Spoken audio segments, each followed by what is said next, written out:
पुष्पवर्धन करें। जिला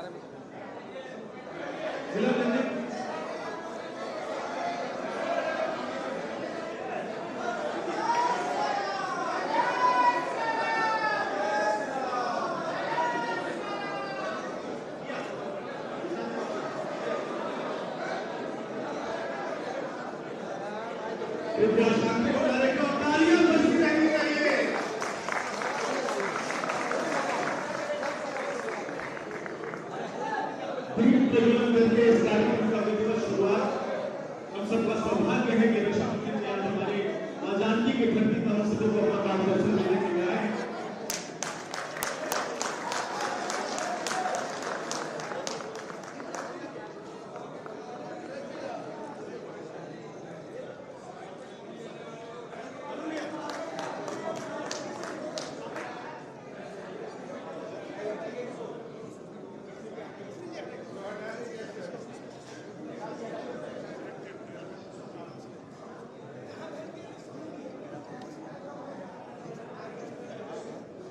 भारतीय जनता पार्टी में एक बूथ के कार्यकर्ता गलत था। भारतीय जनता पार्टी के एक कर्तव्यनिष्ठ बूथ के कार्यकर्ता से आगे चलते हुए जिला अध्यक्ष और भारतीय जनता पार्टी के राष्ट्रीय अध्यक्ष जिनके कार्यकाल में इस देश के स्वर्णिम नए भारत की पटकथा लिखी गई। जब वो रक्षा मंत्री बने, जब गृह मंत्री बने भारत सरकार की, तो जो देश परेशान रहता था कि आज यहाँ बॉम्ब हो जाएगा, वहां हमारे दुश्मन घुस गए, उनके कार्यकाल में आज तक एक रिकॉर्ड रहा कि कभी एक बॉम्ब ब्लास्ट को छोड़ दीजिए, एक कभी डिप्रेशन नहीं लोगों में से हमारे, और आज भारत सरकार के रक्षा मंत्री जिनके कार्यकाल में नए भारत की नई ताकत दिखी, जिस दुश्मनों से और जिस अपने पड़ोसी से हम परेशान रहते थे, आज वो पड़ोसी उनसे परेशान है, वैसे वो भारत जो कभी झुकता नहीं है, लोगों से डरता नहीं है, विश्व में अपना नया कीर्तिमान स्थापित करने वाले हम सबका सौभाग्य है कि आपके राजनाथ सिंह जी हमारे बीच में उपस्थित हैं। मैं जिला अध्यक्ष मनीष जी सागर को स्वागत और अनुमोदन करें।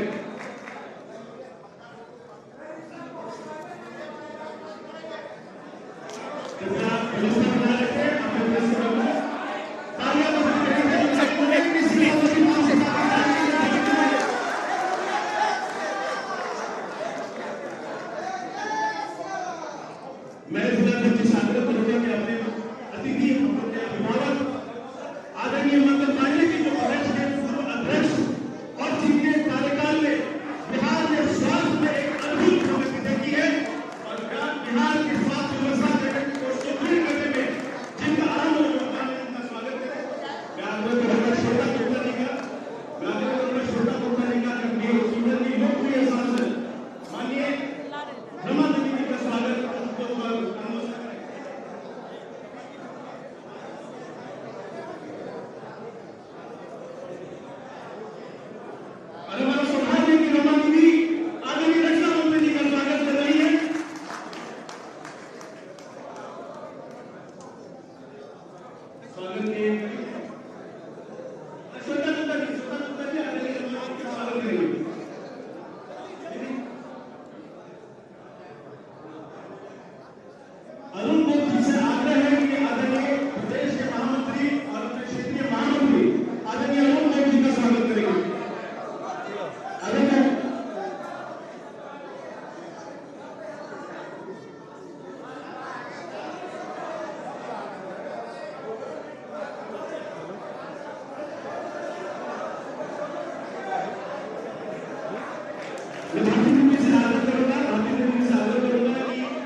करने आ रहे हो।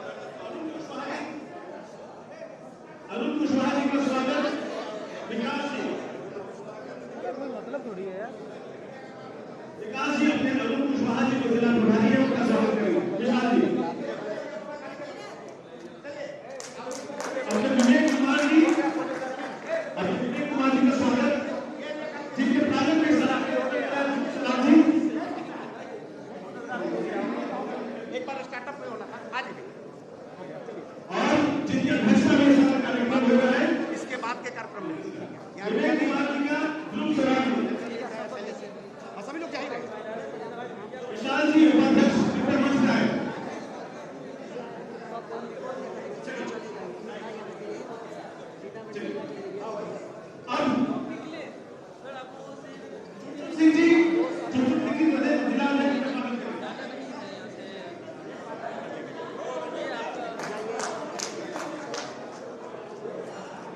क्षेत्रीय प्रभारी आदरणीय त्रिविक्रम जी को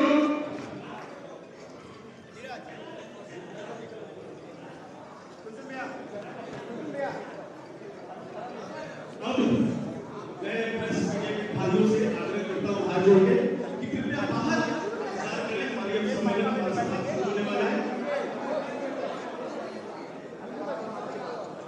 अपने कार्यकर्ताओं के साथ में अपने सीतामढ़ी जिले के वैसे प्रबुद्ध लोग जो हमारे अभिभावक यहाँ आए हुए हैं, उनका एक टीम 7 लोगों का टीम और साथ में हमारे बुद्धिजीवी प्रकोष्ठ के संयोजक, विधि प्रकोष्ठ के संयोजक, चिकित्सा प्रकोष्ठ के संयोजक बड़े मात्रा से अपने नेता का सीतामढ़ी के कार्यक्रम में स्वागत करेंगे। एक बार तालियां बजती रहनी चाहिए कि स्वागत कार्यक्रम से बड़ा हो। विधि प्रकोष्ठ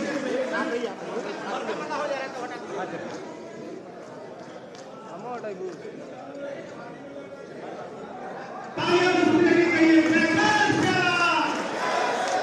जय जय श्री राम, जय जय श्री राम, जय जय श्री राम।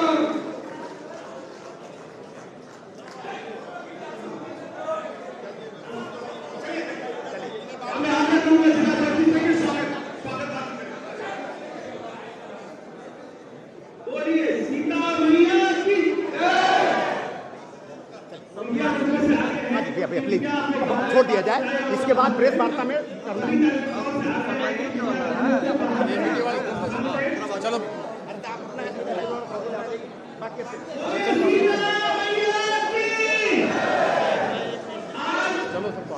हम सीतामढ़ी वासियों के लिए ऐतिहासिक दिन है।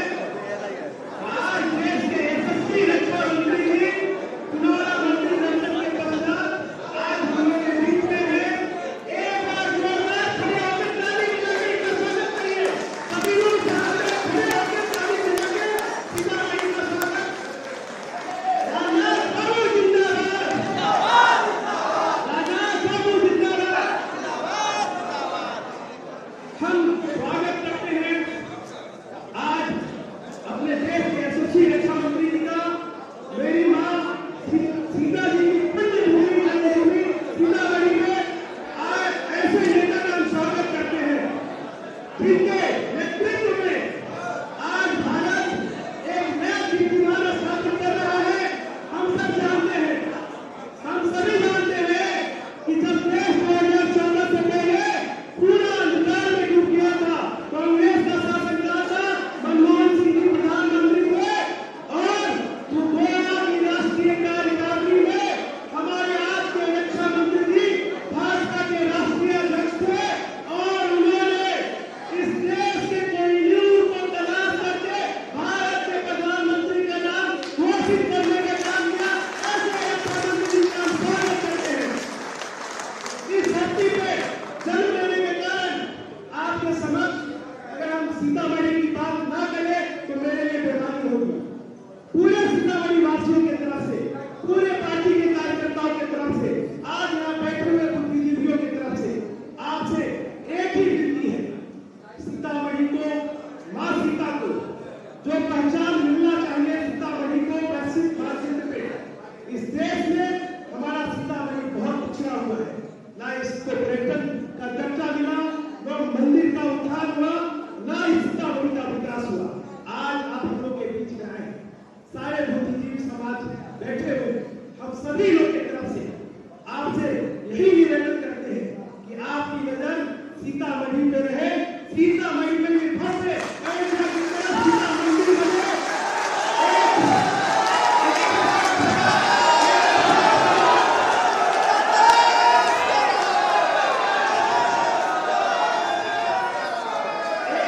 सेंट्रल यूनिवर्सिटी मां सीता के नाम से हो और एक एम्स, ये सारे सीतामढ़ी वासियों की इच्छा है।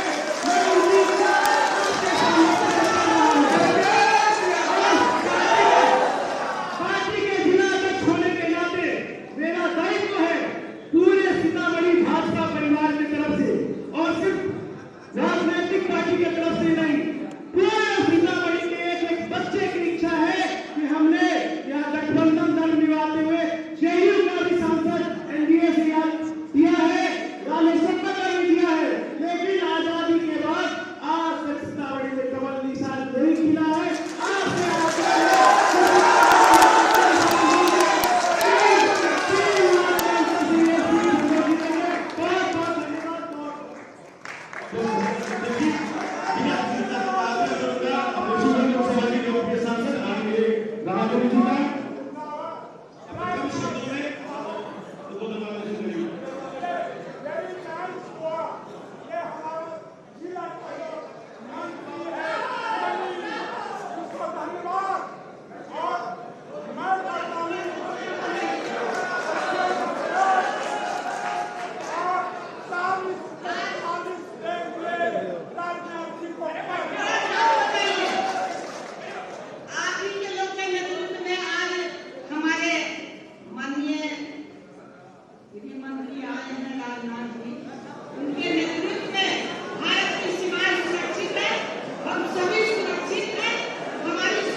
किए हैं, उन्होंने आश्वस्त किए हैं। वहाँ पर जो हमारे मंत्री हैं, सांस्कृतिक मंत्री, उनसे हम मिलकर यहाँ की सारी चर्चा करेंगे और यहाँ जो जरूरी है हम उनको देंगे संवाद।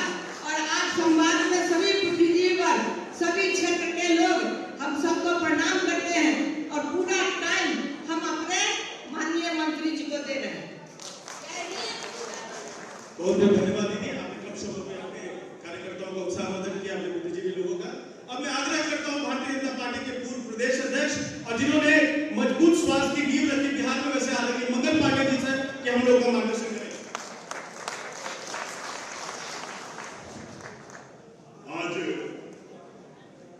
के इस बुद्धिजीवी संवाद में हम सब लोगों के बीच विराजमान, हम सबों के अभिभावक, देश के आदरणीय रक्षा मंत्री, पार्टी के पूर्व राष्ट्रीय अध्यक्ष और हमेशा हम सबों को प्रेरणा देने वाले, प्रेरित करने वाले आदरणीय राजनाथ सिंह जी, मंच पर विराजमान सांसद रमा देवी जी, जिला के अध्यक्ष अनीश जी, मंच पर विराजमान हमारे सभी सम्मानित नेतागण, सभागार में बैठे हुए सभी पूर्व सांसद, पूर्व विधायक, पूर्व विधान पार्षद, पूर्व जिला अध्यक्ष, पार्टी के जिला के सभी पदाधिकारीगण और सीतामढ़ी के हमारे सभी देवतुल्य कार्यकर्ता भाइयों बहनों, आप सब लोगों को प्रणाम और नमस्कार करता हूं।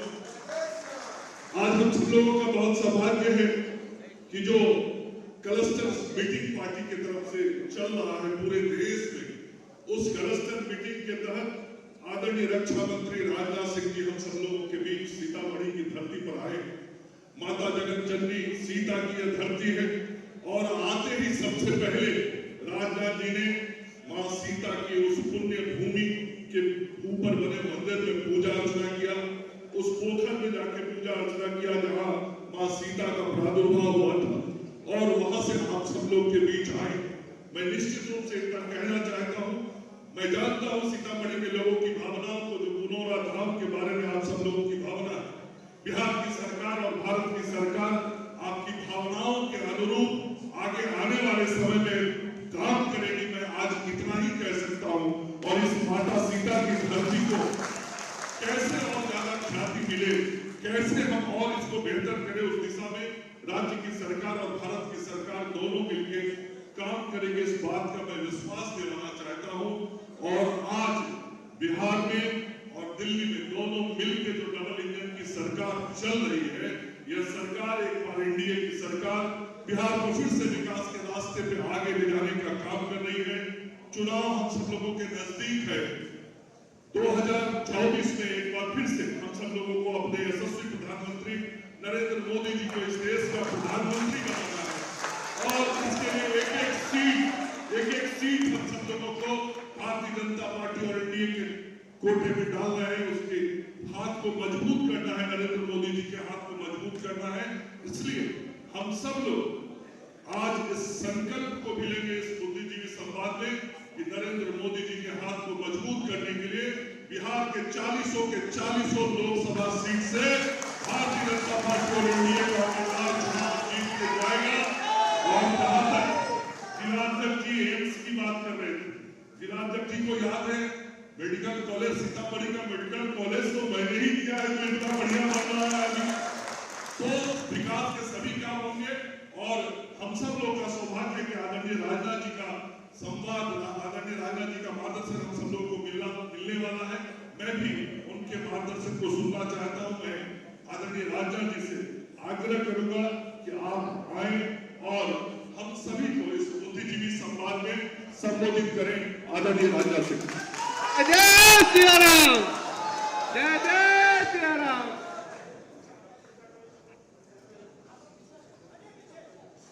भारतीय जनता पार्टी बिहार के पूर्व प्रदेश अध्यक्ष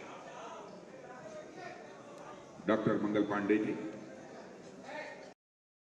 और हमारी तेज तर्रार सांसद जो बराबर संसद में क्षेत्र की समस्याओं को उठाती रहती हैं, ऐसी श्रीमती रमा देवी जी, मनीष गुप्ता जी जिलाध्यक्ष, सुवेश राम जी प्रदेश महामंत्री, त्रिविक्रम सिंह प्रदेश मंत्री एवं क्षेत्रीय प्रभारी, श्रीमती रीता शर्मा प्रदेश मंत्री, श्री विवेक कुमार जी लोकसभा प्रभारी, श्री आशुतोष जी सह क्षेत्रीय प्रभारी, श्री आशुतोष शाही, श्री बैद्यनाथ प्रसाद जी और इस सभागार में उपस्थित हमारे सभी पूर्व सांसद, पूर्व सदस्य विधानसभा, विधान परिषद और हमारे पार्टी के सभी पदाधिकारीगण।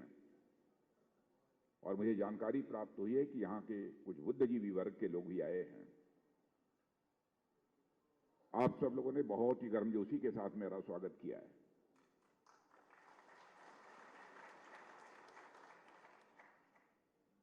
लेकिन आप जानते हैं भारत की परंपरा है और शिष्टाचार का तकाजा भी है। स्वागत, अभिनंदन और सलाम दुआ कभी एक तरफा नहीं होनी चाहिए। इसलिए मैं भी अपनी तरफ से शीश झुकाकर आप सभी बहनों भाइयों का हार्दिक अभिनंदन करता हूं, स्वागत करता हूं। मेरा यह सौभाग्य रहा है कि आज सीतामढ़ी में आने का मुझे अवसर प्राप्त हुआ है और मां सीता मैया की जन्मस्थली पर आकर और उनके पावन मंदिर में जाकर मुझे सिर झुकाने का और उनका आशीर्वाद प्राप्त करने का भी अवसर प्राप्त हुआ है।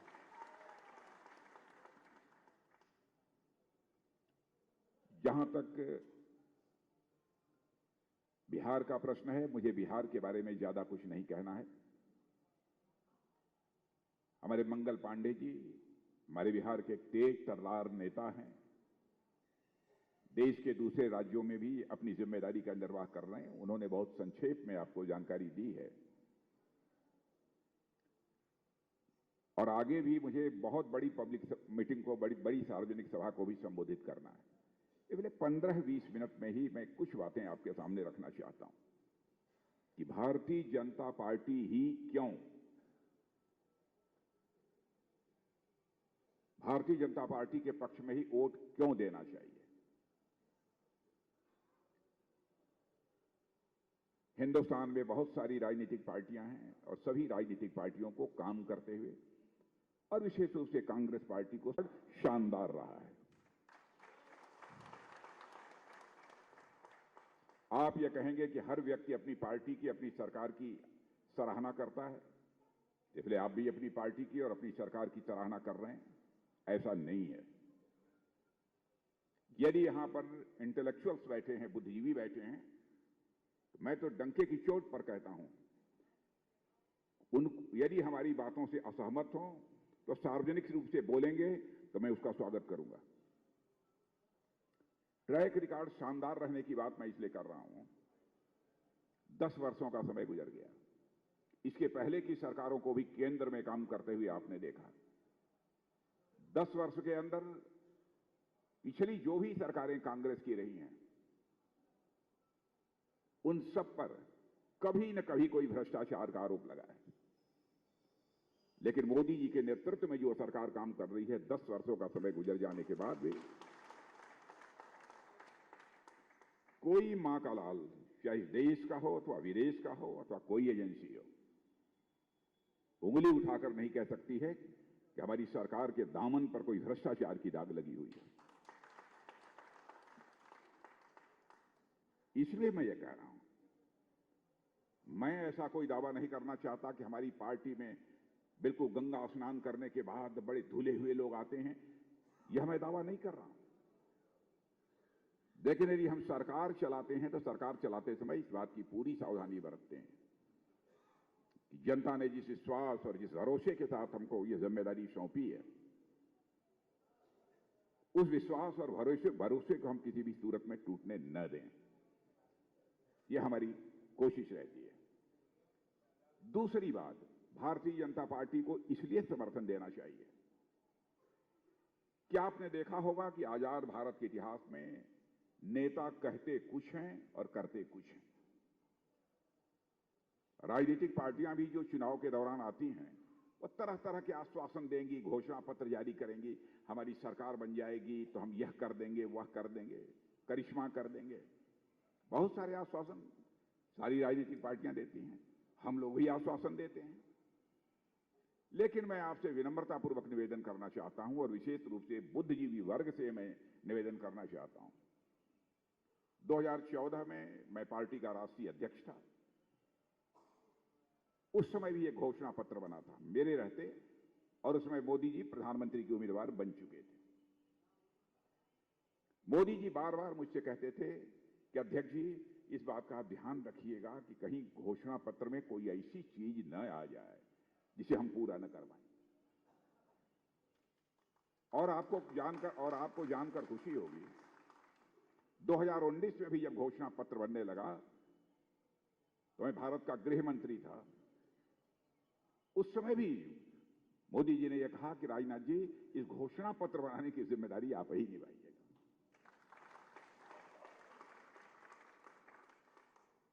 आप हमारे दोनों घोषणा पत्रों को उठाकर देख लीजिए कि जो कहा था वो किया अथवा नहीं किया। हम 1951 से जब भारतीय जनसंघ के रूप में काम कर रहे थे, तब से अपने घोषणा पत्रों में इस मुद्दे की चर्चा करते चले आ रहे थे कि जिस दिन हमको संसद के दोनों सदनों में स्पष्ट बहुमत मिल जाएगा, जम्मू कश्मीर की धारा 370 को समाप्त करने से दुनिया की कोई ताकत हमें रोक नहीं पाएगी।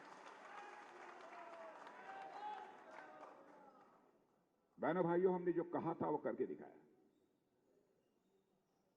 हमने कहा था हमारी सरकार बन जाएगी, चाहे हिंदू की मां बहन हो, चाहे मुस्लिम मां बहन हो, चाहे क्रिश्चियन मां बहन हो, हम जैसे लोगों के लिए सबकी मां बहन हमारी भी मां बहन है। ट्रिपल तलाक, 3 तलाक, तलाक तलाक तलाक 3 बार बोलकर जिस तरीके से एक समुदाय की माताओं बहनों पर जुल्म हो रहा था, शायद दूसरा रहता तो हिम्मत न कर पाता। लेकिन हम लोगों ने फैसला किया और एक कानून के द्वारा चुटकी बजाकर 3 तलाक की प्रथा को भी हम लोगों ने समाप्त कर दिया। नागरिकता कानून बनाना था, कर दिया। और मुझे याद है, मैं तो राम मंदिर आंदोलन को लेकर जेल भी गया हूं। और मुझे याद है कि जिस समय ढांचा गिराया गया था और जो गोली चली थी, बहुत सारे लोग मारे गए थे, उस समय जो पहला सत्याग्रह हुआ था, उस समय भारतीय जनता युवा मोर्चा का राष्ट्रीय अध्यक्ष होने के नाते, भारतीय जनता युवा मोर्चे के राष्ट्रीय अध्यक्ष होने के नाते उस सत्याग्रह का नेतृत्व मैंने ही किया था। हम सबको जेल भी जाने का अवसर मिला है इस पुण्य कार्य के लिए। लेकिन हम पहले से लगभग, जहां तक मेरी जानकारी है, 1984 से लगातार हम कहते चले आ रहे हैं, हमारी सरकार बनेगी तो अयोध्या की धरती पर भव्य राम का मंदिर बनकर रहेगा।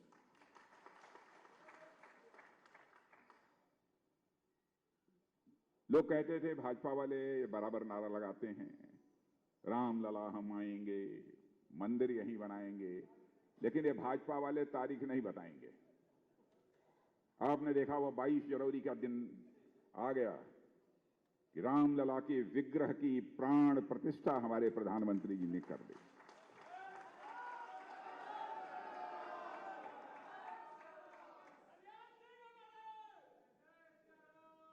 जो हमने कहा था वो सब किया। भव्य राम मंदिर राम का बन गया है।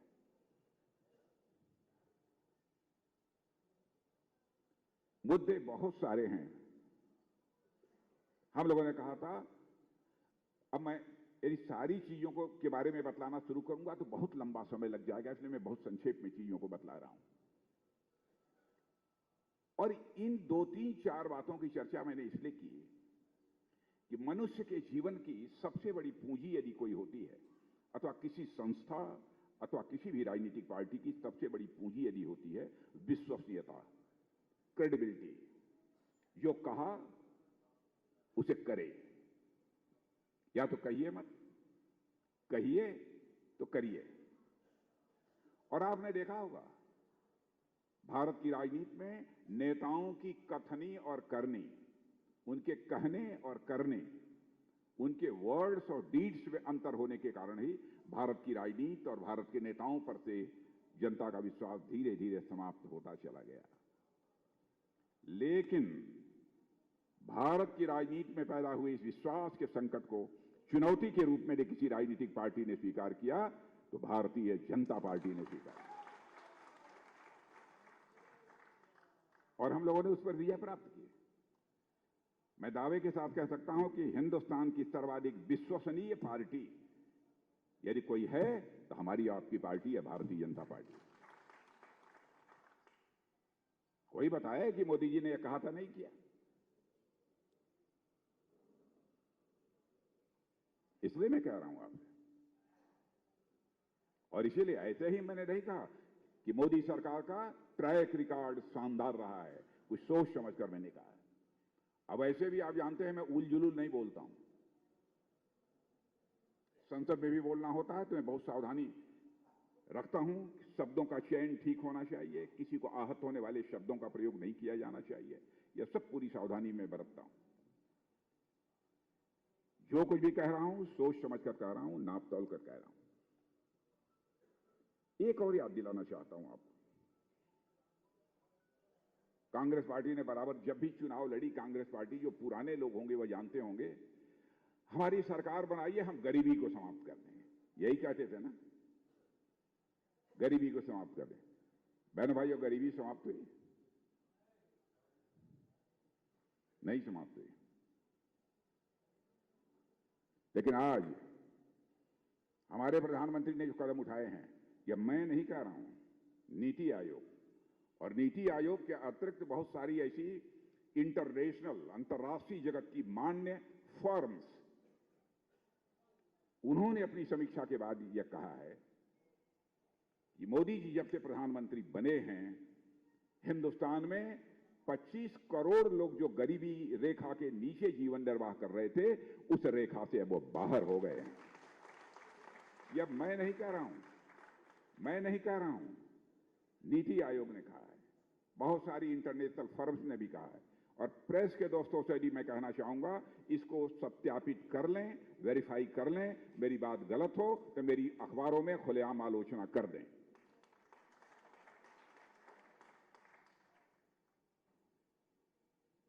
गरीबी हम आएंगे, गरीबी हटाएंगे, गरीबी हटिए। गरीबी भाषण देकर दूर नहीं की जा सकती, काम करना पड़ेगा। काम करने वाले व्यक्ति के अंदर संवेदनशीलता चाहिए, गरीबों के लिए कुछ कर गुजरने की तड़पन चाहिए, वही कर सकता है, सब नहीं कर सकते। बहुत सारी ऐसी चीजें। अब देखिए, कांग्रेस के लोग कहते थे हमारी सरकार बन जाएगी, हम भ्रष्टाचार मिटा देंगे, लेकिन जब जब सरकार बनी तब तब भ्रष्टाचार के आरोप लगे, गंभीर आरोप लगे, यहां तक कि उनके केंद्र के मंत्री को जेल की हवा भी खानी पड़ी थी। यह भी आप लोगों ने देखा होगा। क्या तमाशा है? क्यों कहते हैं, क्यों विश्वास का संकट पैदा करते हैं? अब देखिए, धन दौलत के मामले में, यानी देश की अर्थव्यवस्था के बारे में मैं दो बातें आपके सामने करना चाहूंगा। पहले जब मोदी जी प्रधानमंत्री नहीं बने थे, दुनिया के जो सारे देश हैं, अर्थव्यवस्था के आकार के मामले में, यानी धन दौलत के आकार के मामले में भारत सारी दुनिया में 11वें स्थान पर था। और आज मैं नहीं कह रहा हूं,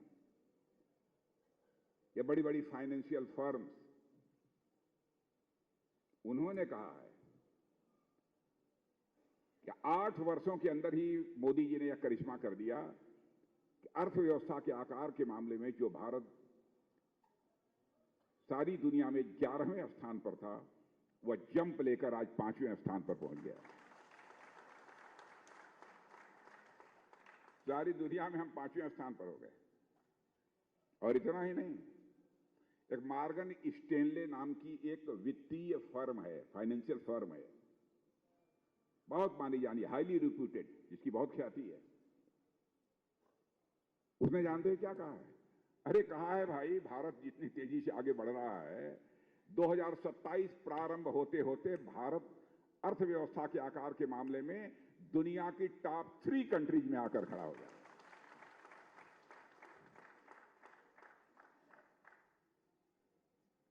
और हमारे प्रधानमंत्री का हौसला देखिए, हमारे प्रधानमंत्री ने कहा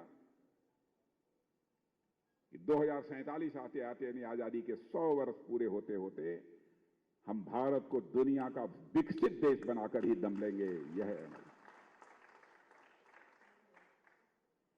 तो सब मिला जुलाकर यह देश इतनी तेजी के साथ आगे बढ़ रहा है। साख प्रधानमंत्री की, देश की साख। पहले अंतर्राष्ट्रीय मंचों पर भारत कुछ बोलता था ना, कोई बड़ी सारे विश्व की बैठक होती थी, उसमें भारत कुछ बोलता था तो लोग भारत की बातों को गंभीरता पूर्वक नहीं सुनते थे। भारत कमजोर देश है, सुनो न सुनो कोई फर्क नहीं पड़ता है। देखिए बहनों भाइयों, आज अपनी सीना ठोक कर आप कह सकते हैं कि अंतर्राष्ट्रीय मंचों पर यदि भारत कुछ बोलता है, सारी दुनिया कान खोलकर सुनती है भारत बोल क्या रहा है। यह है भारत, यह साख सारी दुनिया में भारत की बनी है। और एक घटना शायद अखबारों में आप लोगों ने पढ़ी होगी उस समय, रूस और यूक्रेन की लड़ाई चल रही है, मालूम है 2 साल से। कितने लोगों को मालूम है? सबको मालूम है। रूस और यूक्रेन की लड़ाई जब प्रारंभ हुई थी तो यूक्रेन में हमारे देश के लगभग हजारों बच्चे वहां इंजीनियरिंग की पढ़ाई कर रहे थे और कुछ वहां मेडिकल की पढ़ाई कर रहे थे। उनके जो यहां गार्जियन थे वो बहुत चिंतित थे, क्योंकि रूस की तरफ से लगातार मिसाइल चल रही थी। बड़ी संख्या में यूक्रेन में लोग मारे जा रहे थे, स्वाभाविक है। माँ पिता को इस बात की चिंता थी कहीं हमारे बच्चे भी संकट में फंस न जाएं, कहीं हम भी अपना लाल खो न दें। तो प्रधानमंत्री जी से उन्होंने मांग करना प्रारंभ किया कि मोदी जी चाहे जैसे भी हो हमारे बच्चों को यूक्रेन से बाहर निकालिए, हमारे बच्चे पढ़ें या न पढ़ें। दुनिया का, देश का कोई प्रधानमंत्री जो काम नहीं कर पाया वो हमारे प्रधानमंत्री मोदी जी ने कर दिखाया। उन्होंने चटपट रूस के राष्ट्रपति मिस्टर पुतिन से बात की, यूक्रेन के राष्ट्रपति मिस्टर जेलेंस्की से बात की, और साथ ही दुनिया का जो ताकतवर देश माना जाता है अमेरिका, उसके राष्ट्रपति मिस्टर बाइडेन से भी बात की। 4.5 घंटे के लिए युद्ध रुक गया और 22,000 से अधिक संख्या में हमारे भारत के नौजवान यूक्रेन से निकलकर बाहर आ गए। यह है भारत आज का। कभी कल्पना कर सकते थे आप? कतर में हमारे पूर्व नौ सैनिक, हमारे नेवी, हमारी मिनिस्ट्री की बात है, एक्स सर्विसमैन, पूर्व सैनिक जो नौसेना में, नेवी में काम करते थे, वहां पर रिटायर होने के बाद अपनी सर्विस वगैरह कर रहे थे कंपनियों में। किसी मामले में वहां की अदालत ने उनको फांसी की सजा दे दी। अब आप समझ लीजिए फांसी की सजा हो जाने पर क्या हालत होती है। कोई छोटी सजा नहीं थी। एक एक व्यक्ति के प्रति संवेदनशीलता हमारे प्रधानमंत्री की, एक एक व्यक्ति की चिंता करना, जिनका बेसिक कैरेक्टर है, मूल चरित्र है। वो कतर के राष्ट्रपति से उन्होंने बात किया। बहनों भाइयों, आपको जानकर आश्चर्य होगा, कोई विश्वास करने को तैयार नहीं था। कतर के राष्ट्रपति से जब उन्होंने बात की, उसके बाद जो सारी हमारे पूर्व नौ सैनिकों की सजा थी फांसी की, वो माफ कर दिया वहां के राष्ट्रपति ने। कल मैं आंध्र प्रदेश के विशाखापट्टनम में था, एक सार्वजनिक सभा को मैं संबोधित कर रहा था, तो उसमें जो छूट कर कतर से आए हुए हमारे पूर्व नौसैनिक, वो हमारी सभा में वो भी मौजूद थे। यह है भारत की साख विश्वसनीयता। और जो मिल रहा है आप लोगों को बहुत सारी चीजें। समय तो हो गया होगा मंगल जी ना? मंगल जी, समय तो हो गया ना? हाँ, अब लंबा हो रहा है। सीतामढ़ी के लोगों से लंबी बातचीत नहीं करनी चाहिए। फिर कभी कोई चुनाव रहेगा तो आऊंगा तो आप लोगों के साथ लंबी बात करूंगा। लेकिन अंत में इतना ही मैं कहना चाहता हूं, भारत अब यह कमजोर भारत नहीं रहा है। भारत अब दुनिया का ताकतवर देश बन चुका है।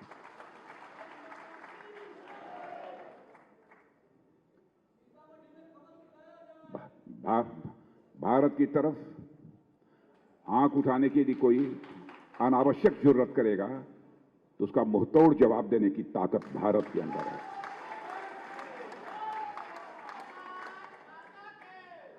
मैं रक्षा मंत्री हूं। पहले शायद आप लोगों को जानकारी नहीं रही होगी, ये टैंक, तोप, गोले, बारूद, मिसाइल, ये दुनिया के दूसरे देशों से हम आयात करते थे। दुनिया के दूसरे देशों में बनते थे, उसको हम आयात करते थे और उसी से अपना काम चलाते थे। अब हम लोग उसे भारत की धरती पर बना रहे हैं, भारतवासियों के हाथों से बना रहे हैं।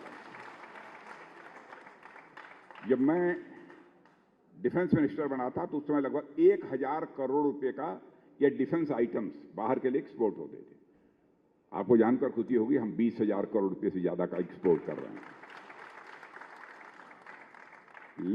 1 लाख करोड़ से ज्यादा हम रक्षा उत्पादन कर रहे हैं। 1 लाख करोड़ जाकर अपने स्लेट पेंसिल पर लिखकर कागज पर देख लीजिएगा 1 लाख कितना होता है। 1 लाख करोड़, 1-2 करोड़ नहीं, 1 लाख करोड़ वो बना रहे हैं। हर दृष्टि से भारत आत्मनिर्भर बन रहा है।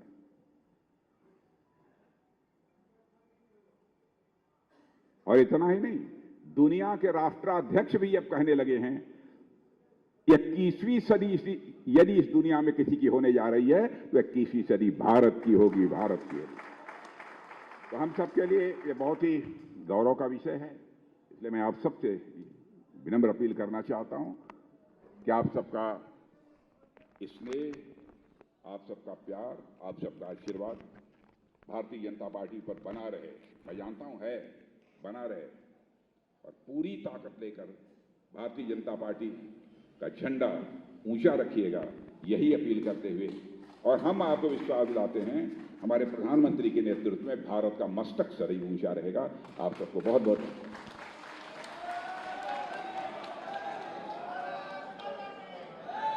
मैं आग्रह करूंगा वैद्यनाथ प्रसाद जी की धन्यवाद ज्ञापन करें। धन्यवाद। आज मैं सौभाग्य अनुभव करता हूं कि सीतामढ़ी माता सीता के जन्मधरती पर देश के ऐसे राजनेता का आगमन हुआ है जिनके कार्यक्रम और जिनके उद्बोधन के बाद हमें धन्यवाद ज्ञापित करने का अवसर मिला है। वह श्री राजनाथ सिंह जी ऐसे राजनेता हैं जिन्होंने 10 वर्ष पहले अपने निर्णयों